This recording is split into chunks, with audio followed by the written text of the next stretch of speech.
ಕನ್ನಡ ಸಾಹಿತ್ಯ ಪರಿಷತ್ತು ಭಾಲ್ಕಿ ಹಾಗೂ Nirmala creative studios PU college ಸಂಯುಕ್ತಾಶ್ರಯದಲ್ಲಿ ಡಾಕ್ಟರ್ ಚನ್ನಬಸವ ಪಟ್ಟದೇವರ 136ನೇ ಜಯಂತ್ಯೋತ್ಸವವನ್ನ ಭಕ್ತಿ ಭಾವದಿಂದ ಆಚರಿಸಲಾಯಿತು. ಕ್ಷೇತ್ರ ಶಿಕ್ಷಣಾಧಿಕಾರಿ ಸಿಜಿ ಹಳದ್ ಕಾರ್ಯಕ್ರಮವನ್ನ ಉದ್ಘಾಟಿಸಿ ಮಾತನಾಡಿ, ಪರಮ ಪೂಜ್ಯರ ಆದರ್ಶಗಳನ್ನ ಪ್ರತಿಯೊಬ್ಬರು ಜೀವನದಲ್ಲಿ ಅಳವಡಿಸಿಕೊಳ್ಳಬೇಕು. ಇಂದಿನ ವಿದ್ಯಾರ್ಥಿಗಳು ಗುರು ಹಿರಿಯರು ತಂದೆ ತಾಯಿಂದ್ರಿಂದಲೇ ಗೌರವ ನೀಡುವ ಗುಣವನ್ನು ಬೆಳೆಸಿಕೊಳ್ಳಬೇಕು ಅಂತ ಕರೆ ನೀಡಿದರು. ಸಾಹಿತಿ ರಾಜು ಬಿ ಜುಬ್ರೆ ಅವರು ಕಾಯಕ ಪರಂಪರೆಯ ಪ್ರತೀಕವಾದಂತಹ ಕನ್ನಡದ ಸಂತ ಪರಮ ಪೂಜ್ಯ ಡಾಕ್ಟರ್ ಚನ್ನಬಸವ ಪಟ್ಟದೇವರ ಕುರಿತು ವಿಶೇಷ ಉಪನ್ಯಾಸವನ್ನು ನೀಡಿದರು. ಮುಖ್ಯ ಅತಿಥಿ ಸರ್ಕಾರಿ ನೌಕರರ ಸಂಘದ ಅಧ್ಯಕ್ಷ ಚಂದ್ರಶೇಖರ್ ಬನ್ನಾಳಿ ಅವರು ಮಾತನಾಡಿ, ಪೂಜ್ಯರ ಸಾಮಾಜಿಕ ಹಾಗೂ ಶೈಕ್ಷಣಿಕ ಕಾರ್ಯ ಸಾಧನೆಗಳನ್ನು ಸ್ಮರಿಸಿದರು. ಗಡಿ ಭಾಗದಲ್ಲಿ ಕನ್ನಡ ಭಾಷೆ ಮತ್ತು ಸಂಸ್ಕೃತಿಯನ್ನು ಬೆಳೆಸುವಲ್ಲಿ ಪೂಜ್ಯರ ಕೊಡುಗೆ ಅಪಾರವಾಗಿದೆ ಎಂದು ಕನ್ನಡ ಸಾಹಿತ್ಯ ಪರಿಷತ್ ಅಧ್ಯಕ್ಷ ನಾಗಭೂಷಣ್ ಮಾಮಡಿ ಅವರು ಹೇಳಿದರು. ಈ ಸಮಾರಂಭದಲ್ಲಿ ಕ್ಷೇತ್ರ ಸಮನ್ವಯ ಅಧಿಕಾರಿ ರಾಜ್ಕುಮಾರ್ ಜೋಳದಾಬ್ಕ, ರಾಜಪ್ಪ ಪಾಟೀಲ್, ಸೂರ್ಯಕಾಂತ್ ಸುಂಟೆ ಸೇರಿದಂತೆ ಅನೇಕರು ಉಪಸ್ಥಿತರಿದ್ದರು.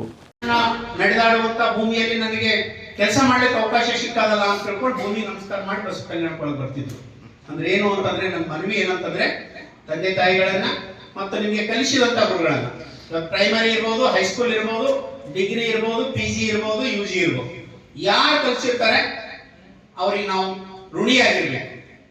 ಅವರನ್ನ ಗೌರವಿಸುವಂತ ಗುಣ ಇರ್ಬೇಕು. ಎಷ್ಟೋ ಕಡೆ ನೋಡ್ತೇವೆ, ಟೀಚರ್ ಬಂದ್ರು ಎದ್ದು ಸೀಟ್ ಕೊಡಲ್ಲ. ನಮ್ಮ ಮಕ್ಕಳು ಹೆಂಗ್ ಬಂದದ, ಎಲ್ಲಿ ಬಂದದ ನಮ್ಮ ಸಂಸ್ಕೃತಿ ಸಂಸ್ಕಾರ, ಎಲ್ಲಿ ಹೋಗ್ಯದ? ಗುರು ಹಿರಿಯರು ಬಂದಾಗ ಅವರನ್ನು ಗೌರವಿಸುವಂಥದ್ದು, ಸತ್ಕರಿಸುವಂತ ಗುಣ ನಮ್ಮಲ್ಲಿ ಬರ್ಬೇಕಾಗ್ತದೆ. ಮನೆಗೆ ಯಾರೇ ಬರಲಿ, ನಮ್ಮ ಶತ್ರುನೇ ಬರಲಿ, ಅವರಿಗೆ ಸತ್ಕರಿಸುವಂಥದ್ದು ನಮ್ಮಲ್ಲಿ ಬರ್ಬೇಕು. ಅಂದಾಗ ಮಾತ್ರ ಮಾನವೀಯ ಮೌಲ್ಯಗಳು ಅದಾವ ಅಂತ. ನಮ್ಮ ಭಾರತ ದೇಶದಲ್ಲಿ ಇರ್ತಕ್ಕಂಥ ಎಲ್ಲ ರಾಮ ಮಂದಿರ ಎಲ್ಲಿ ಕಟ್ಲಿಕ್ಕೆ ಫಾರಿನ್ ದವ್ರು ಇವತ್ತು ಏನ್ ಮಾಡ್ಲಿಕ್ಕೆ ರಿಸರ್ಚ್ ಮಾಡ್ಲಿಕ್ಕೆ ಹೊಂಟಾರ. ಈಗ ನೋಡ್ರಿ, ಎಲ್ಲಿ ಹಂಪಿಯಲ್ಲಿ